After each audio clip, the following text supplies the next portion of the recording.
మా వంటగదికి స్వాగతం. మా వంటగదిలో ఈరోజు ఎంతో సింపుల్గా చేసుకొని బెండకాయ ఫ్రై ఎలా తయారు చేయాలో చూద్దాం. దీనిలో కారం లేకుండా ఓన్లీ పచ్చిమిర్చి మాత్రం వాడి బెండకాయ ఫ్రై ఎలా చేయాలో చూద్దాం. చాలా సింపుల్గా చేసుకోవచ్చు. ఇప్పుడు ఎలా తయారు చేయాలో చూద్దాం. ముందుగా స్టవ్ పై పాన్ పెట్టుకొని 2 టేబుల్ స్పూన్ల ఆయిల్ వేద్దాం. ఇది కాగిన తర్వాత దీనిలో కొద్దిగా ఆవాలు, కొంచెం జీలకర్ర, 4-5 వెల్లుల్లి రేఖలు, ఒక 2 ఎండుమిర్చి వేసి బాగా వేయించుకుందాం.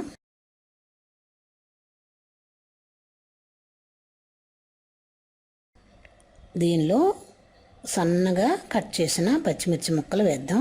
మీ కారానికి సరిపడా పచ్చిమిర్చి వేసుకోండి. ఎందుకంటే దీనిలో కారం వేయం కాబట్టి ఓన్లీ పచ్చిమిర్చితో మాత్రమే బెండకాయ ఫ్రై చేస్తున్నాం.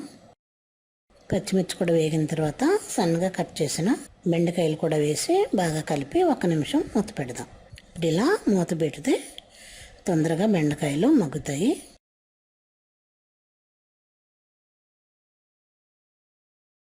ఇప్పుడు ఒక 5 నిమిషాలు అయిన తర్వాత మూత తీసి చూద్దాం. బెండకాయలు బాగా ఫ్రై అయ్యాయి కాబట్టి దీనిలో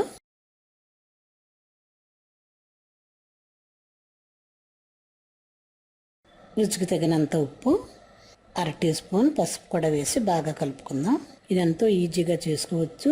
తక్కువ టైంలో బెండకాయ ఫ్రై రెడీ అయిపోతుంది. ఇప్పుడు ఇలా బాగా కలిపిన తర్వాత దీనిలోనే కొద్దిగా కరివేపాకు కూడా వేసి బాగా వేయించుకొని స్టవ్ ఆఫ్ చేసుకుందాం.